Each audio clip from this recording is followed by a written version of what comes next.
பாரத் மாதா கி. மேடையில் அமர்ந்திருக்கும் பெரியோர்களே, இங்கே வந்திருக்கும் ஒரு கடல் போல எல்லாரும் இருக்கிற பாஜக மட்டும் இல்லை, நம்ம கூட்டணியில் இருக்கிற அத்தனை தொண்டர்களே, உங்கள் அனைவருக்கும் என்னுடைய காலை வணக்கம். ரொம்ப சந்தோஷமாக இருக்குது இந்த கூட்டம் பார்க்கும்போது. நம்ம பிரதமர் மோடி அவர்கள் ஒவ்வொரு இடத்துக்கு போகும்போது, தமிழகத்தில் ஸ்பெஷலாக போகும்போது, ஒவ்வொரு இடத்துக்கு இருந்து வர கூட்டம் இருக்கு பாருங்க. இது திராவிட முன்னேற்ற கழகத்து மாதிரி காசு கொடுத்து வர வச்ச கூட்டம் கிடையாது. அன்பத்தோட பாசத்தோட உண்மையில அக்கறை வச்சோட கூட்டம் இது. இன்னைக்கு இந்த தேர்தலில் ஒரு முக்கியமான விஷயம் மட்டும்தான் நம்ம பார்க்கணும்.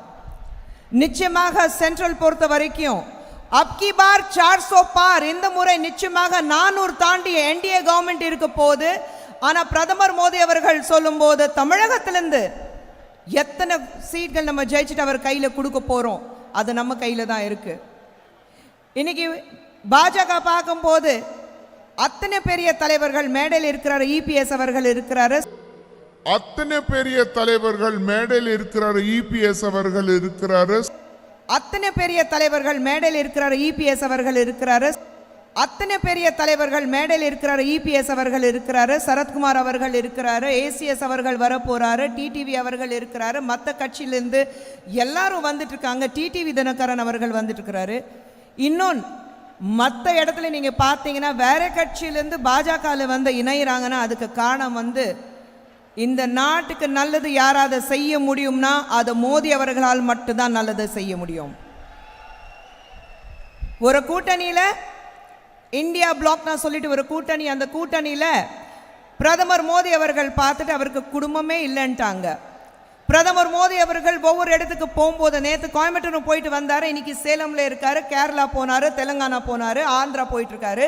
சவுத்தில் மட்டும் ஒவ்வொரு இடத்துக்கு போனீங்கன்னா எல்லாரும் சொல்ற விஷயம் மட்டும் ஒரு விஷயம் மட்டும்தான், மோடி உங்களுக்கு நாங்க இருக்கோம், நாங்க தான் உங்க குடும்பம், நீங்க தான் எங்க குடும்பத்தில் ஒருத்தர்னு. இன்னைக்கு திராவிட முன்னேற்ற கழகத்திலிருந்து பிரதமர் மோடி அவர்கள் பார்த்துட்டு 28 பைசா பிரதமருங்கிறாங்க. எப்படி 28 பைசா பிரதமர்? வேற பேசுறதுக்கு அவங்களுக்கு பேச்சே இல்லை. நான் சொல்றேன், தமிழகத்துக்கு 2,80,000 லட்சம் கணக்கான ஒரு நல்ல திட்டங்கள் தமிழகத்துக்கு பிரதமர் மோடி அவர்கள் கொடுத்திருக்கிறாரு கடந்த 10 ஆண்டுகள்ல. இவ்வளவு வருஷமாக நீங்க காங்கிரஸ் கூட்டணியில் இருந்தீங்க, இதே திராவிட முன்னேற்ற கழகத்தை பார்த்து திரும்பி கேட்கணும்.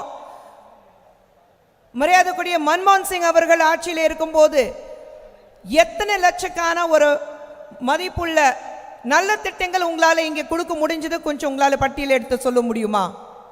இன்னைக்கு தமிழகத்தில் பார்த்துட்டு பிரதமர் மோடி அவர்கள் எதுவுமே செய்யலன்னு சொன்னாரு. ஆனா இந்த முறை இந்த தேர்தலில் ஒரு தமிழகத்தில் வாழ்ற அத்தனை பேர் தமிழ் மண் மேலேயும், தமிழ் மொழி மேலேயும், தமிழ் மக்கள் மேலேயும், தமிழகத்து மேலேயும் வச்சிருக்கிற ஒரு அக்கறை பாசம் உள்ள ஒரு நம்மளுடைய மதிப்புக்குரிய நரேந்திர மோடி அவர்களுக்கு இங்கிருந்து ஜெயிச்சுட்டு நிச்சயமாக நிறைய பேர் ஒரு எல்லாரும் பிரமிச்சு பார்க்குற அளவுக்கு அத்தனை பேர் இங்கிருந்து பாராளுமன்றத்துக்கு அனுப்ப போறோம், அது உறுதி. ஒரே ஒரு முறை ஏன் கூட சொல்லுங்க, மீண்டும் மோடி வேண்டும், மோடி மறந்துடாதீங்க. இந்த தேர்தலில் ஒரே ஒரு கோஷம் தான் இருக்கும், வேண்டும் மோடி, மீண்டும் மோடி, மீண்டும் மோடி, மீண்டும் மோடி. மறந்துடாதீங்க, இந்த தேர்தலில் தாமரை நிச்சயமாக மலரும். பாராளுமன்றத்திலிருந்து இங்கிருந்து நிறைய பேர் போக போறாங்க. அத்தனை பேருக்கு முன்கூட்டியே நான் வாழ்த்து தெரிய வைக்கிறேன். உங்ககிட்ட பேசுறதுக்கு இந்த வாய்ப்பு கொடுத்ததுக்கு நன்றி, வணக்கம்.